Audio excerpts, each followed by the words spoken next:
All right, we're going to go ahead and get started. First of all, I'd like to introduce myself. My name is Brian Silva, he, him pronouns, and I'm the Vice President of Outreach and Engagement at Americans United for Separation of Church and State, or AU. A couple of housekeeping items before we get started. First, I do apologize. We do normally have ASL interpretation, but it looks like our interpreter is having some issues with getting signed in. So as soon as we can, we'll get that started up. But when they do join, you'll see that there's an ASL button along the bottom of the screen. We also have closed captioning available. Again, you should see a box that says CC for closed captions. If not, click on the button with the three dots that says more, and you'll see captions there, and gives you the options of how to turn on the closed captioning. We will be taking audience Q&A, questions, and getting those answered. You do not have to wait till the end to put those questions. You can go ahead again along the bottom of the Zoom screen. There's a box that says Q&A with little chat bubbles. Go ahead and click that. We will do our best to get to as many questions as possible. And finally, this is being recorded and it will be provided to all registrants. So if you know somebody that was supposed to be here and got held up, or if you have to leave early, no worries. We will make sure that that gets out to you. That should be coming in your emails tomorrow. All right, so a little bit about our program before I introduce our panelists. This is one of our SURF 365 events. SURF is the Summit for Religious Freedom, SRF, and it's the hub for our collective fight for religious freedom, church-state separation, and the issues that depend on them, like LGBTQ rights, reproductive rights, protecting public schools, democracy, and more. So virtual events like these SURF 365 webinars ensure that the learning, conversation, and networking at SURF, which occurred last month, continue year-round. And we call that continuous programming SURF 365. So in the future, SURF 365 virtual events will only be available to previous Summit registrants, but this year, because it's our inaugural year, we are excited to make them available to everyone. So again, all registrants in here will receive a link to the recording at the end. There are, one of the great things about SURF and SURF 365 is that also not just the continuous nature, but the collaborative nature of our events. So SURF 365 events, you're always going to see folks from multiple organizations. And I am very excited to have three organizations here. As I mentioned, I'm with Americans United. We are the only organization dedicated solely to defending the separation of church and state. We are the shield protecting the foundational American principle of freedom of religion, including the right to believe or not believe for all. Our friends at American Atheists is a national civil rights organization that works to achieve religious equality for all Americans by protecting what Thomas Jefferson called the wall of separation between government and religion created by the First Amendment. They strive to create an environment where atheism and atheists are accepted as members of our nation's communities and where casual bigotry against that community is seen as abhorrent and unacceptable. They promote understanding of atheists through education, outreach, and community building, and work to end the stigma associated with being an atheist in America. And finally, by inspiring and engaging individuals and communities, the Human Rights Campaign, or HRC, strives to end discrimination against LGBTQ+ people and realize a world that achieves fundamental fairness and equality for all. HRC envisions a world where gay, lesbian, bisexual, transgender, and queer people, plus community members who use different language to describe identity, are ensured equality and embraced as full members of society at home, at work, and in every community. So it is now my pleasure to introduce our panelists. First is Alison Gill, who's the Vice President for Legal and Policy at American Atheists and a good longtime friend of mine.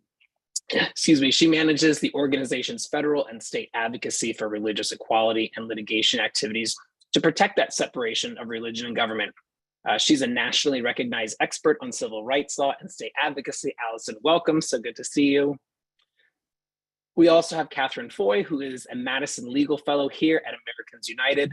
Catherine earned her JD from Yale Law School, where she worked on Supreme Court litigation as a student in the Supreme Court Advocacy Clinic. She also interned for Senator Cory Booker's Senate Judiciary Committee staff and Civil Rights Corps. Catherine also holds a Master's of Public Health degree from Columbia University and has experience working in healthcare delivery. She received her bachelor's degree in biology modified with anthropology from Dartmouth College. Catherine, welcome, thank you. And finally, Cynthia Cheng-Wun Weaver is the Human Rights Campaign's Director of Impact Litigation, where she manages the organization's affirmative cases and amicus participation involving LGBTQ+ rights and other intersecting issues. Formerly at the NYC Law Department, she served as counsel for the NYC Task Force on Racial Inclusion and Equity and litigated challenges to federal regulatory and executive actions. Previously at Manhattan Legal Services LGBTQ HIV Law Unit, she engaged in trauma-informed lawyering, advocating for clients across nuanced areas involving fair housing, language access, and government benefits. The star power on the screen is pretty amazing, and I want to thank you all again so much for being here. We're going to start off with our first case, which is 303 Creative, and Alison, I'm going to hand it over to you. Wonderful. Thank you so much, Brian. I'm really thrilled to be here, and thank you all for joining us today to talk about these important cases before the Supreme Court. So I'm going to be talking about 303 Creative v. Elenis. It's always interesting to describe this case because, as you'll soon see, it should not be a case at all. More than 7 years ago, Lori Smith, the owner of 303 Creative, which is a website design company, sued the Colorado Civil Rights Division, alleging that the Colorado Anti-Discrimination Act, or CADA, which prevents discrimination by public accommodations. Public accommodations means things like restaurants, bars, just businesses that are open and serve the public. That this law infringed on her right to freedom of speech and freedom of religion under the First Amendment.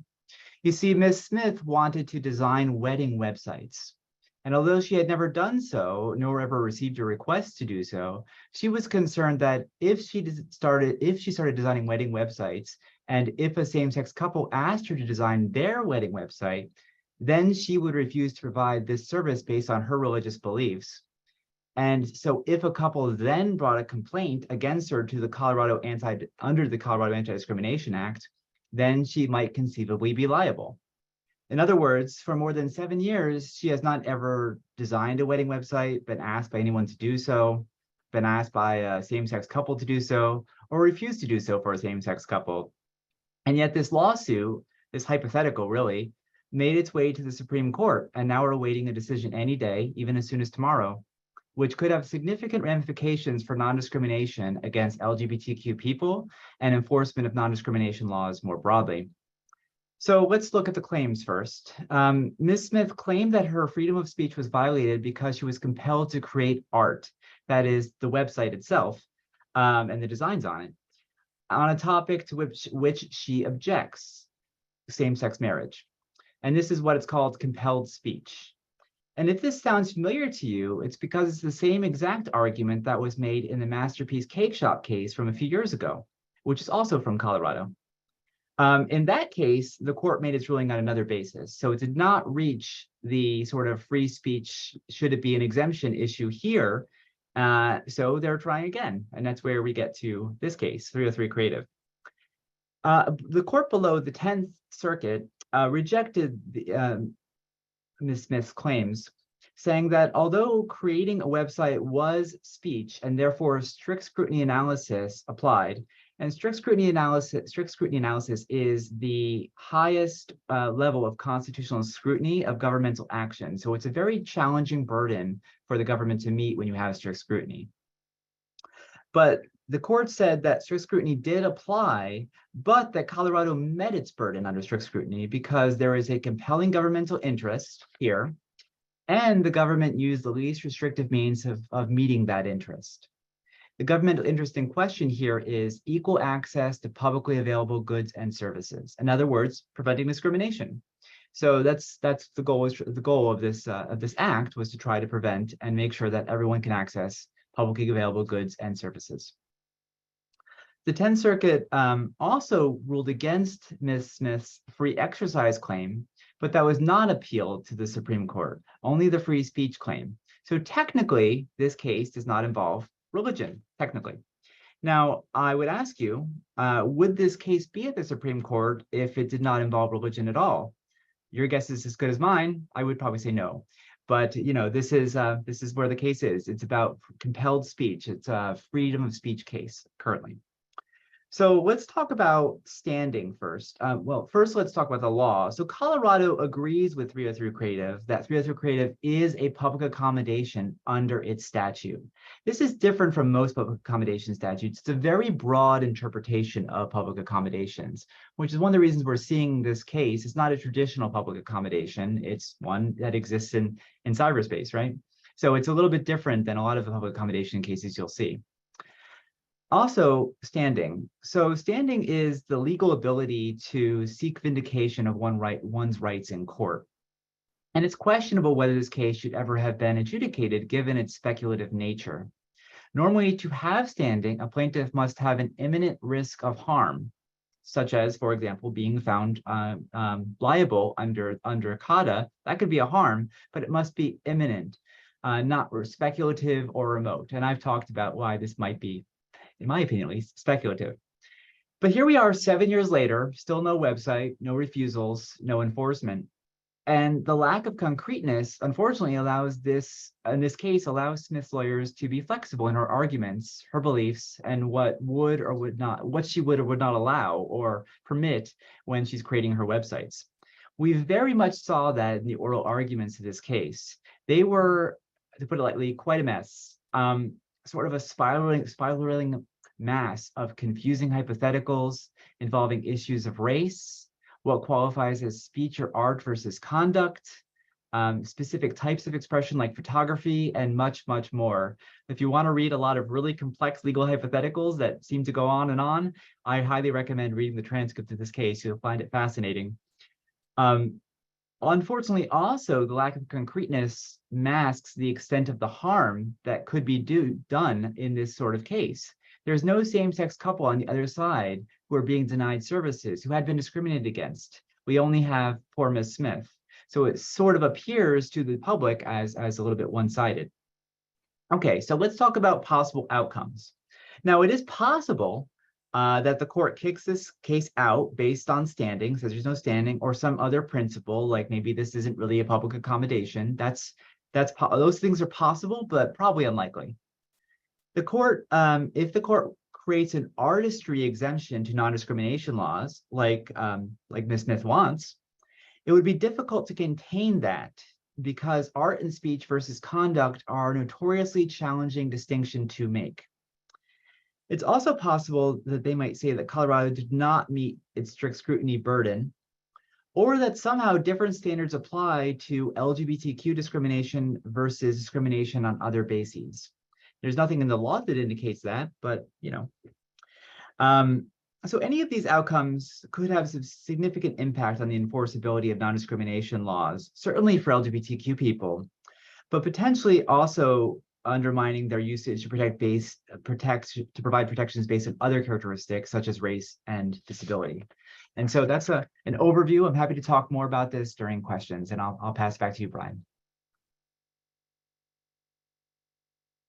Great. Thank you so much. A lot to digest there. It is a big case. And we have another big case that we want to give a chance to talk about.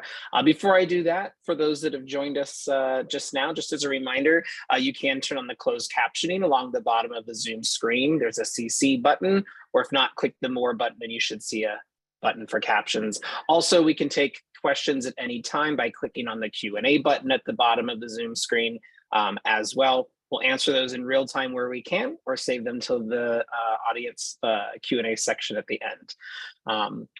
So now I'm going to turn it over to Cynthia, who is going to talk with us, over to Catherine, who's going to talk to us about the Groff case at the Supreme Court. So Catherine, take it away.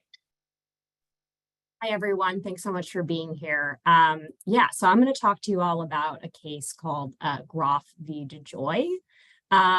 So Groff is a case about Title VII. Title VII, in case you don't know, was passed as part of the Civil Rights Act of 1964, and it prohibits discrimination in employment based on several protected characteristics, including race, sex, and for our purposes here, religion. So as part of Title VII's requirements, an employer must reasonably accommodate an employee's religious practice unless granting that accommodation would create undue hardship on the conduct of the employer's business. So bracket that for a second, and let me tell you about the facts in Groff. So Groff was a part-time postal worker at a small post office in Pennsylvania who requested a religious accommodation to not work Sunday shifts because he's Christian and Sunday is, of course, the Christian day of rest. The problem was that as a part-time carrier, he was hired in part to cover for full-time postal workers as needed on weekends and holidays. That was literally part of the job that he signed up for. Another problem was that this small post office had only 4 employees, including Groff, that were available to work on Sundays. So just as an aside, if you're thinking, hey, I thought post offices were closed on Sundays, this post office had contracted with Amazon to do Sunday deliveries, as actually a lot of post offices have done in order to stay afloat. And so the Postal Service here did make some effort to rearrange shifts in order to reduce the number of Sundays that Groff was asked to work. But Groff decided that that wasn't good enough. And over a period of 14 months, he simply refused to show up for 24 Sunday shifts. What did that mean? Well, remember how I said there were only a few other employees on the Sunday roster? So those other employees, nearly all of whom were church-going Christians as well, were forced to cover for Groff repeatedly, to the point that they, several of them resigned, transferred, or filed grievances. Groff actually eventually resigned. He wasn't fired, and he then sued the Postal Service for violating his right to reasonable religious accommodations under Title VII because they refused to let him take all Sundays off. Groff lost in the trial court and the Court of Appeals because those courts concluded that the Postal Service had met its responsibility to reasonably accommodate him by rearranging some of his shifts, and that requiring the Postal Service to go further than that would impose an undue hardship on the business. Remember that undue hardship language from Title VII. And specifically, the lower courts also recognized that harms to coworkers count when considering whether a religious accommodation creates an undue hardship. So Groff petitioned the Supreme Court for review, and the Supreme Court agreed to hear the case, which is why I'm talking to you about it tonight. Groff's petition asked the court to answer 2 different questions. The first is about how much hardship counts as undue. In other words, how much hardship must an accommodation impose on an employer's business in order for the employer to not have to grant it and still comply with Title VII? The second question that this case is going to answer is, may an employer consider burdens to coworkers in assessing the degree of hardship here? So that first question of what level of hardship is undue hardship has actually already been decided by a 1977 case called Trans World Airlines v. Hardison. In that case, the Supreme Court said that undue hardship exists when an accommodation would impose more than a de minimis cost on the business. De minimis means basically so trivial as to be, basically nothing. So the court in that case said anything more than basically nothing is an undue burden. So almost everybody agrees that this standard is too business friendly and makes Title VII's guarantee of religious accommodations basically toothless. Religious conservatives hate this standard because, as always, they think that religious exercise is the most important right in the world that trumps everything else, including the rights of others. And progressives are also concerned because, they recognize that the more than de minimis cost standard doesn't do enough to protect religious minorities whose employers may be dismissive and bigoted about their requests for basic accommodations like being able to wear a hijab to work if there is a dress code requirement. So Americans United, in partnership with Lambda Legal, filed an amicus brief on behalf of the Postal Service in this case.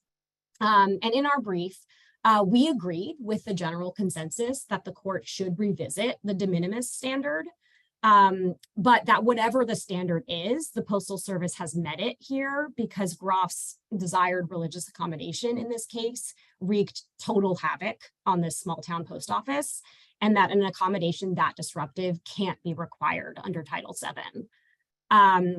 But actually, the bulk of our amicus brief dealt with the second question in the case, the one about whether the courts should consider harms to coworkers in assessing whether there's an undue hardship to a business. It's unquestionable that the harm to Groff's coworkers was significant here. Some of them resigned and at the very least filed grievances about the situation because it was deeply unfair for them to have to work on Sundays when one of their coworkers wasn't.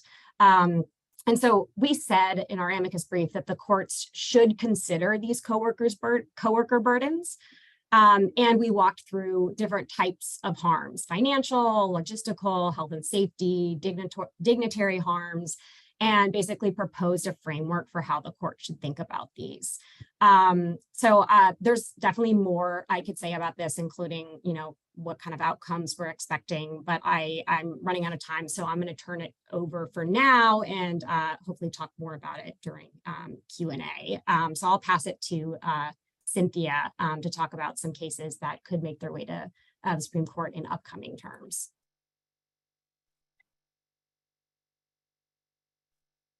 Thank you, Catherine. Oh, I was just going to say, yeah, thank you, Catherine, and take it away. And thank you, Brian. Thank you for having me join in today. It was great to be here, and I will do my best to summarize the facts and implications of 3 cases that are making their way to the Supreme Court, some further along than others. This will feel like it'll be like a rapid fire. First case, Braywood Management v. Becerra. This is another one of those many challenges to the Affordable Care Act, kind of like death by 1,000 cuts situation. Here we have a Christian-owned business and individuals in Texas filing suit challenging the Affordable Care Act's requirement that most private insurance plans cover recommended preventive services without cost sharing. The plaintiffs here claim that the requirements in the law for specific expert committees and a federal agency to recommend the covered preventive services is unconstitutional, and that the requirement to cover PrEP medication, which is used for HIV prevention, violates their religious rights.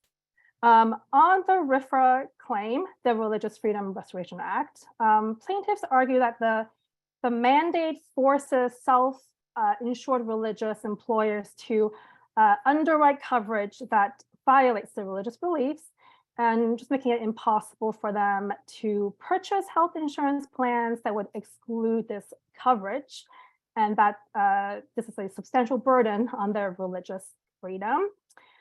So where are we? Between September of last year to March of this year, Judge O'Connor, the judge who's presiding over this case, issued a couple of decisions. First, he found that the PrEP mandate violated Braywood, the business plaintiff's rights under RFRA, reasoning that the owner's objection to same-sex relationships, among other things, and providing PrEP would be encouraging this activity that he objects to, and that he suffers from not providing this coverage because there will be a monetary penalty for that. And then the judge issued a fairly involved decision in March of this year, striking down part of the requirement for no cost coverage for preventive services that recommended by the U.S. Preventive Services Task Force on or before a particular date. And for our purposes, finding that the requirement to cover PrEP violates the rights of plaintiffs who have religious objections.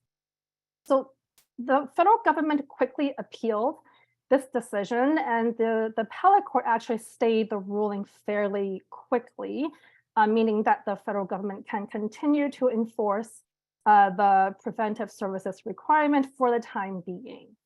What are the implications of this case? Well, I would note that the RFRA ruling only applies to religious objector plaintiffs in the case and does not apply to all insurance purchasers nationwide.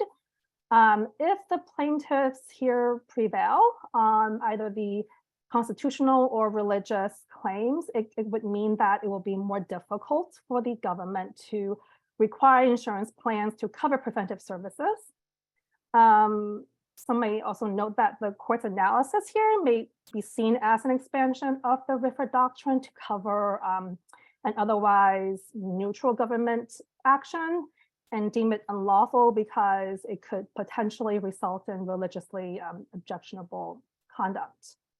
So I'm going to move on to the next case because I know we're running out of time. Alliance for Hippocratic Medicine versus the FDA.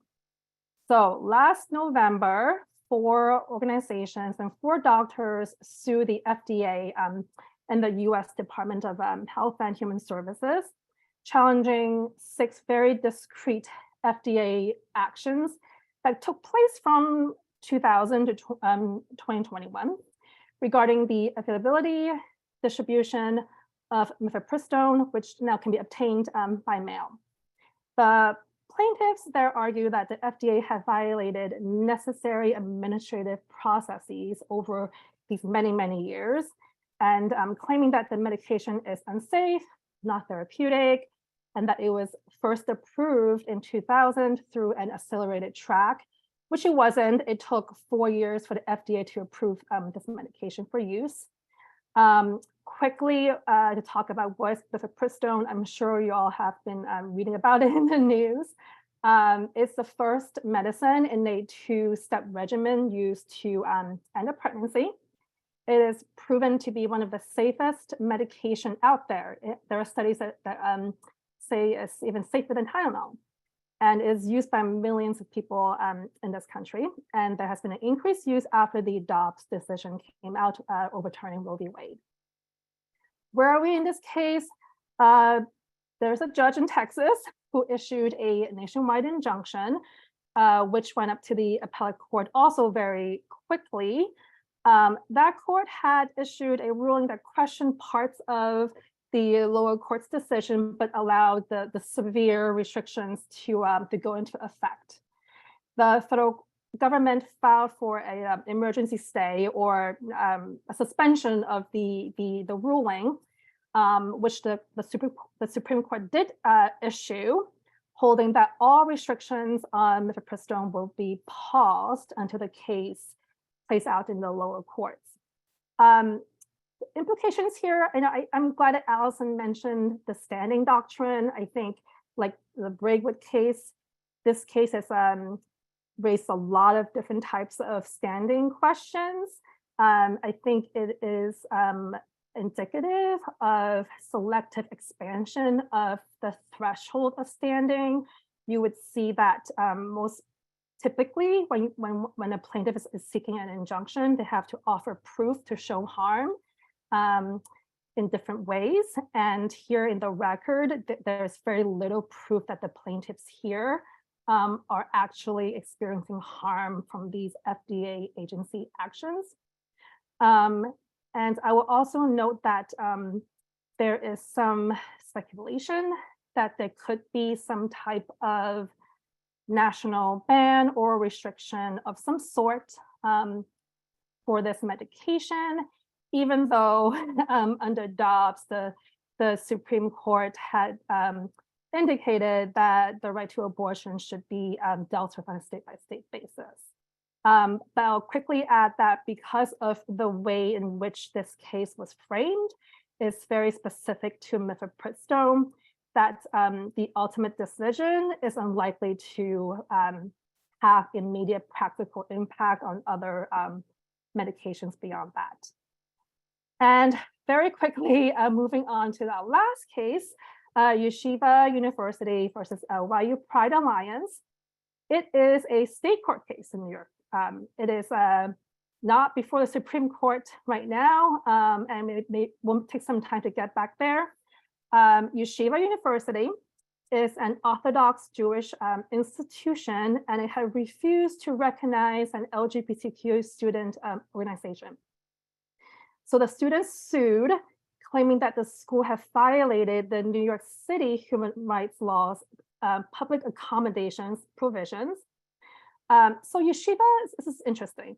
Yeshiva was originally set up as a seminary association to prepare rabbis for ministry.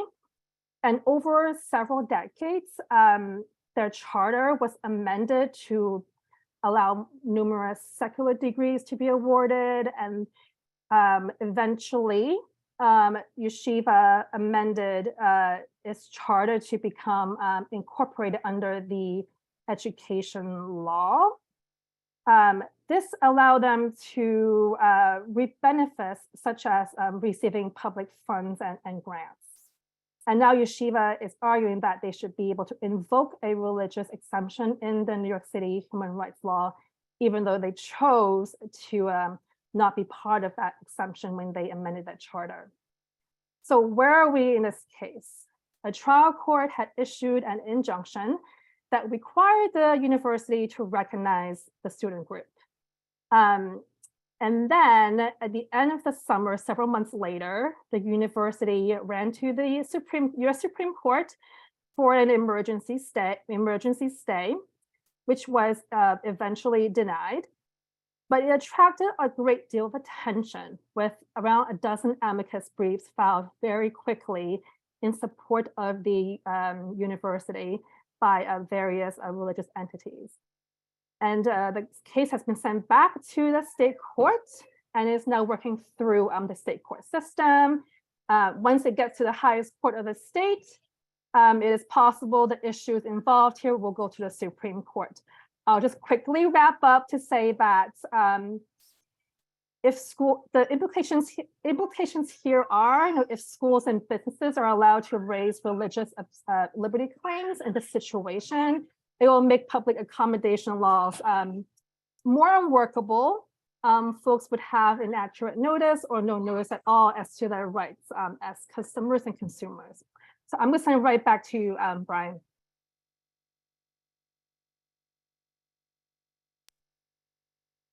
Great, thank you so much. So there's a lot going on. We're going to bring all of our panelists back on screen. There's a couple of questions that we answered in the chat. I'm just going to go over those first, and then we've got a couple of questions here to talk about, and we'll take some more questions from folks. Again, at the bottom of your Zoom screen, you will see a button that says QA. And you can use that to ask any questions. So we've got over 200 folks joining us tonight, which is great. That was one of the first questions. Robert had asked about how undue hardship, comparing undue hardship relative to the post office compares to undue hardship in the contraceptive cases, where it was considered an undue hardship just to sign a form. So Catherine, thank you for your answer there. Your question. Oh, is your question back to Robert? Yeah, I don't want to detract from you, Brian, but I wasn't sure what was being referenced and if that was another Title VII case. Maybe someone else knows. Yeah, if we open it up to Q&A, I'd love to hear more about that question because it sounds interesting. Great. That might have been the Little Sisters of the Poor case, because that wasn't. Yeah, that was the one where they would have been exempted if they signed a paper that said we asked to be exempted.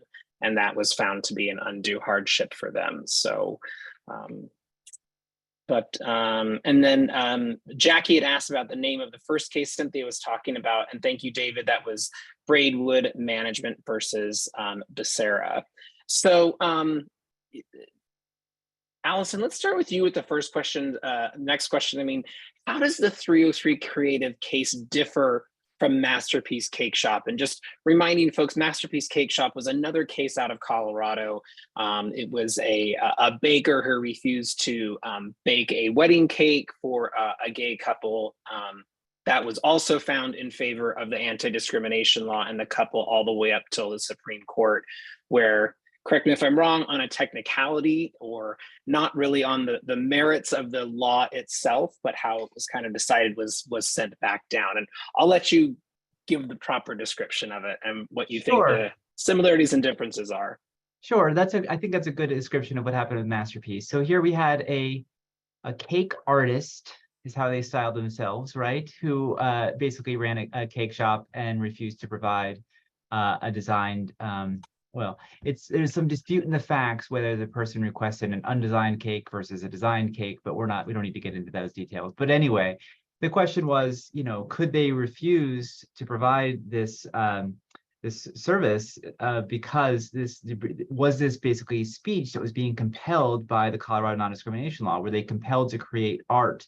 Was the cake speech, or was it sort of conduct that was that had speech elements, but it was largely about conduct, that is serving everyone? And so that was, there were a lot of, if you go back and listen to the Masterpiece Cake Shop arguments at the Supreme Court, they spent a lot of time trying to figure out, okay, well, is this speech or is that speech? What about hairdressers? What about this? So they really were trying to dive in and try to figure out these distinctions in the in the analysis. Now, if you listen to the 303 Creative case, you won't hear that as much because we're talking about a website.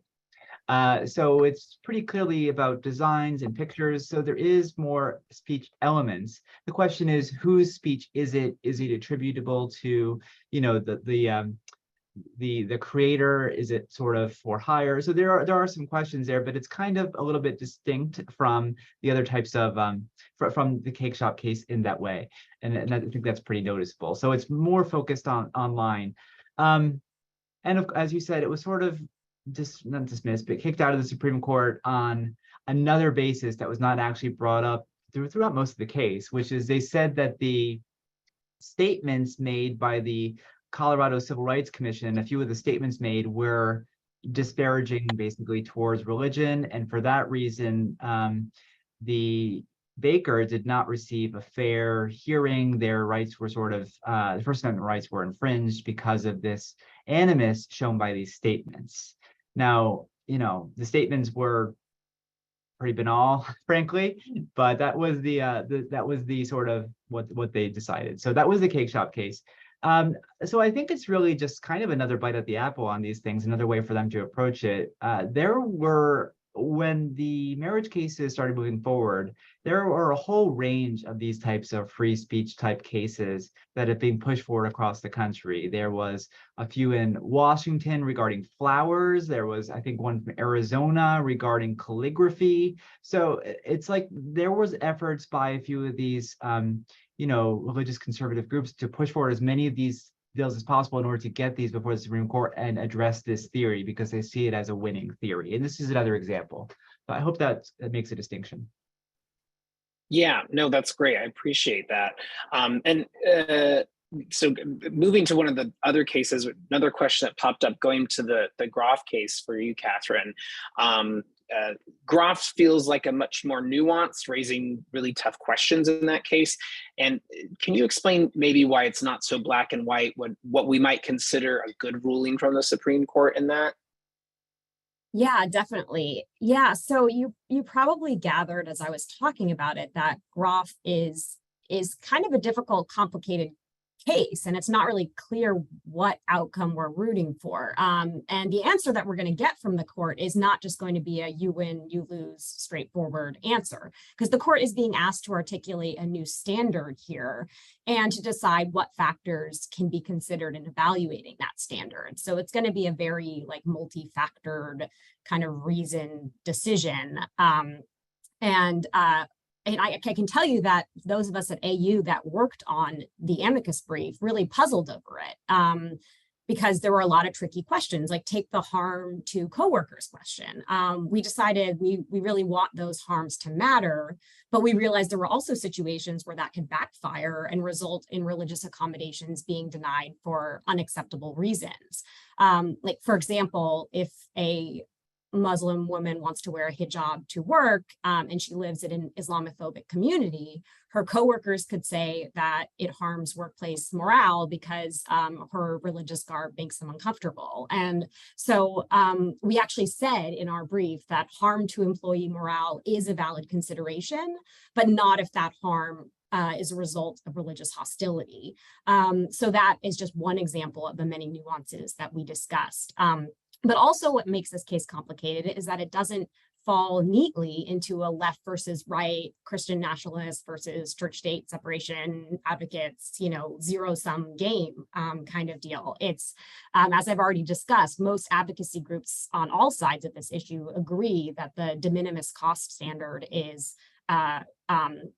too weak and it needs to be revised. And for our purposes as advocates of religious freedom for all, not just for Christians, we know that the current standard does not adequately protect religious minorities who want to, be able to wear a turban or a yarmulke to work because, their employers can just say, oh, we need everyone to look the same. They need to comply with the dress code because, customers need to be able to spot them easily. And, that's, deviating from that is more than a de minimis burden on us. So, you're out of luck. And so the court is going to change the standard, and advocates pretty much agree that they should, but it's just a matter of how and to what degree. So an ideal outcome here will, difficultly but appropriately balance the need for religious accommodations and the need for businesses to kind of be functional and not have, one person's demand for, an unreasonable religious accommodation kind of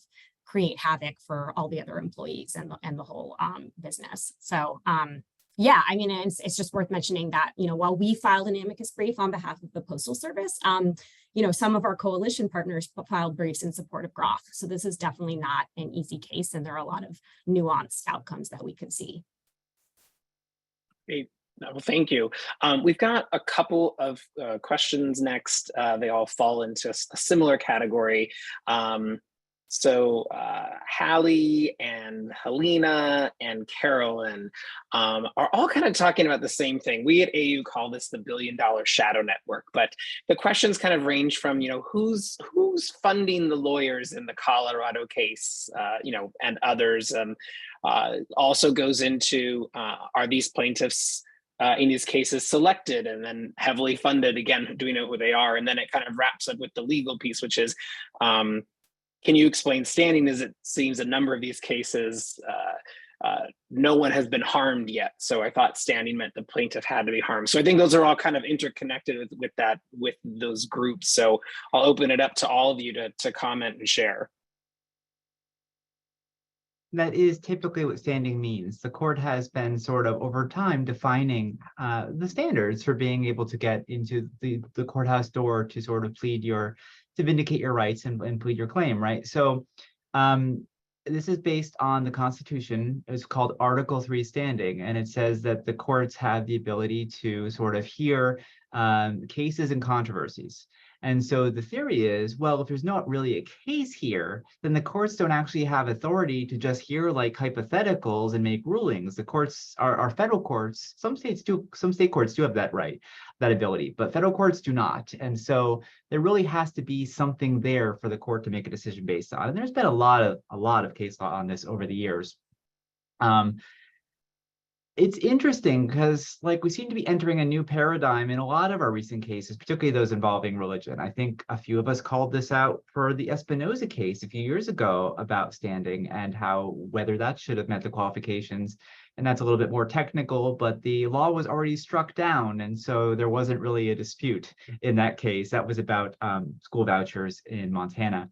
And now we see these recent, and then there was a few other cases, cases that were decided on an emergency basis. Like, for example, there was a case called Cuomo about the pandemic and sort of relief under that for religious organizations. And the rules that they were trying to get relief from had already ended. So was there really standing there? So there seems to be, frankly, kind of a different standard these days, and it's a little bit hard to know what the rules are when it comes to standing, and that also means it's harder for lower courts to understand what the rules are. But here we see a few different examples of where the courts are just giving a lot more flexibility when it comes to certain types of claims. I don't know if anyone wants to add anything to that. I'll just add really quickly. I hear the frustration in the question and also in Alison's answers as well. It's the tricky part about standing, or the threshold of harm, the causation, and all the other elements of it is that it's more of an art form than a science, right? There, like Alison said, there's plenty of cases that talk about what would meet standing what would mean Article 3 standing, but each judge can have some discretion in how they follow other courts' analysis of standing based on the facts before them. And so when I mentioned how there was very little proof in the Mifpristone case on harm, I'll just quickly, say, like, the lower courts talked about how wider use of this medication can overwhelm the medical system because there could be more complications from the use of this medication. Yet they didn't offer any proof of that. It was like very conclusory sworn statements put before the court. And then you'll have other medical and health professionals with actual experience in the medical system filing advocacy briefs talking about, no, actually, this, if you could get rid of this access to this care, it would exacerbate and burden the nation's healthcare system with, far-reaching impacts on wait times for patients and families and all of that. So all this is to say, again, it's a frustrating doctrine to grapple with. And for some time, there has been like some standard to it, and now it's evolving, as Alison mentioned. Great, thanks. Just some a little bit of info about some of the groups that fund these and other cases, and we'll include a link to this in the email we send tomorrow with the recording. But some of the groups are probably ones that you have heard of before. There's First Liberty Institute, Alliance Defending Freedom, the Beckett Fund, the Thomas More Society, Family Research Council, American Family Association. So those are a number of them, and then there are others. There are many others as well, but those are some of the big ones, and often the ones that we see that take on these cases. Many of you know our case from Bremerton last year of the coach who was not praying privately or quietly, but instead in the middle of the field and having people rush the field and injuring students and others along the way. That was another case where this shadow network of organizations funded that and continue to go back to the court again and again and again until they got the right one. We talk about standing and some of these other tricky pieces. Cynthia, can you talk for just a minute? Because the cases that you talked about are very similar to other cases where they seem to be filed in this very specific district court in Texas, where there is a very specific judge that always or almost always gets to hear these cases. And this judge is kind of, I would say, notoriously not in favor of the way that we all on this call would interpret religious freedom. Can you talk a little bit about that type of manipulation sometimes of the courts and how these are filed? Yes, thank you for asking that question. I'm sure Alison and Catherine has a lot to say about this as well. And so there's this kind of wonky procedure in Texas district courts where there are one judge divisions where if you file a case in a particular division or district, it will always go to a particular judge, and you will know who it will go to. So with Braywood, it is Judge Reed O'Connor. With the Mifpristone case, is Judge Kaczmarek. He actually worked at First Liberty as an attorney there. So these rules are allowed to be written by the district courts. However, the way in which they've been implemented is facilitating judge shopping. So you will always hear certain types of cases are being brought before particular judges in Texas. And now there has been a lot of articles written about this in mainstream media. And very recently, it seems like the administrative courts there have been trying to respond to the de facto judge shopping that's happening there. But it's a huge problem because folks know what types of decisions will come out from those districts. And can I just add that after, the district court issues these decisions, and I think 95% know what judge is going to be able to take your case if you file there and what kind of decision you're going to get, it goes to the Fifth Circuit. And the Fifth Circuit also has a certain kind of, I don't know, reputation for not following typical legal rules, let's say. And anyway, there's been a lot of interesting decisions coming out of the Fifth Circuit. I mean, just look at the case that Cynthia brought up, the Alliance for Hippocratic Medicine case. The Fifth Circuit basically allowed this case where this very, very weak standing theories of standing to come into effect. And if the Supreme Court hadn't stopped them, then mifepristone would now be banned across the country. So I think that's a really good example. So then the only really check on it is the Supreme Court.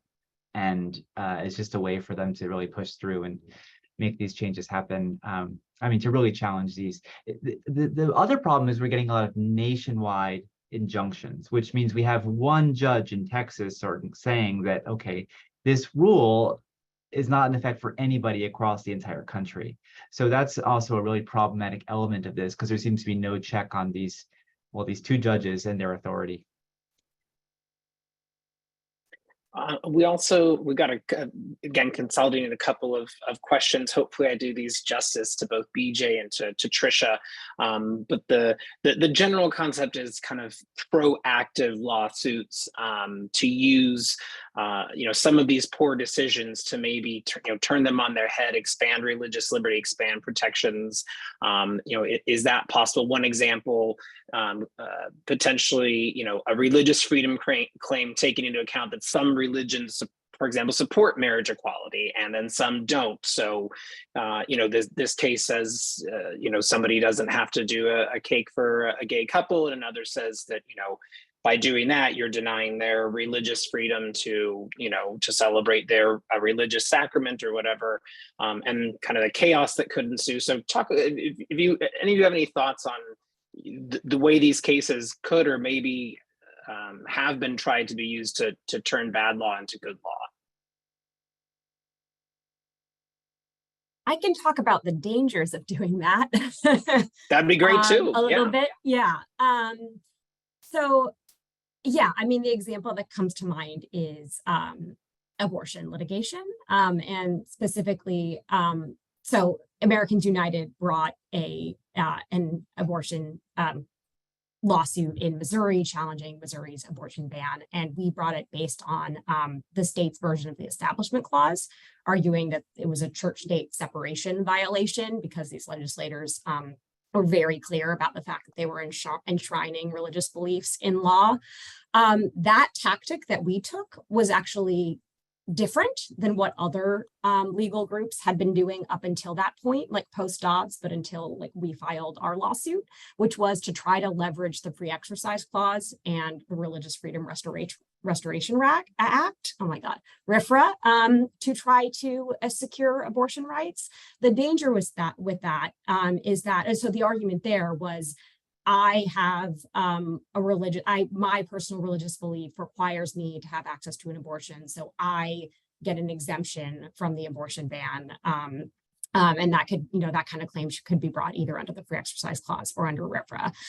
Briefly, the reason we didn't take that approach is because the same kind of arguments that are being used to advance that kind of a legal claim can easily be used for issues that we disagree with. Basically, Americans United takes a pretty strong stance against people's ability to be able to get exemptions from general laws, because when people are able to say my religion means I don't have to follow the law, that is when they're able to say my religion means I don't have to follow this anti-LGBT anti-discrimination statute. I don't have to follow general health and safety laws, occupational health laws, you name it. Like if people are able to use RFRA or use the Free Exercise Clause to say I have a religious right to not follow the law like everybody else, then discrimination ensues, chaos ensues, environmental catastrophe ensues. That's my sort of doom and gloom response to that idea. But it's tempting to want to do it because the free exercise clause and RFRA are so powerful. But we are trying to hold the line and say no more. We're not gonna play that game. If I could just add something there, I think that's a perfect response. But one other element of this is if that were the framework, right, and you had to get rights or access to these important civil rights issues by making religious claims, then the only people that get rights are religious people. So you have to be religious in order to get rights. And as you know, Vice President of American Atheists, I'm against that. So anyway, just want to make clear the distinction there. Yes. It really requires. Yeah, and that was another big reason why, our claim in Missouri, if we win, the whole law gets struck down. If these other cases in Florida and Kentucky, if they win, just certain people get an exemption. Great, thank you. So question from Stephen. Do you believe that the website designer's decision to not appeal the free exercise of religion issue was made to eliminate the possibility of a ruling that might support a free exercise of religion argument against restrictive abortion legislation, as an example? It really is hard to say what their reasoning was. They probably appealed based on the with the ruling that they wanted to get and where they thought they had the strongest case, frankly. Like I mentioned, there's been several of these cases trying to get this compelled speech, free speech theory before the court. They probably wanted to focus on that so that there could not be like another out so they could get a clear ruling. But I mean, that's all speculative. I really can't say what their lawyers were thinking. A follow-up from Ken on the 303 case. Can an argument be made that the artist is not the one speaking, but is only conveying the speech of the customer, like that the artist doesn't have to personally endorse the customer's lifestyle? And maybe that argument was made in various amicus briefs by the lawyers. I'll let others add to this, but it certainly can be. And I think that's what a lot of the, I guess, the more liberal justices were sort of exploring those ideas in sort of the oral arguments. Like, is this really your speech?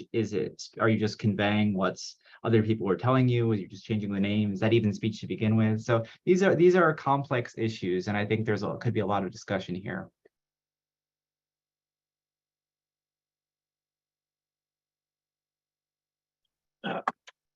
Yeah, Cynthia or Catherine, do you want to add anything to those?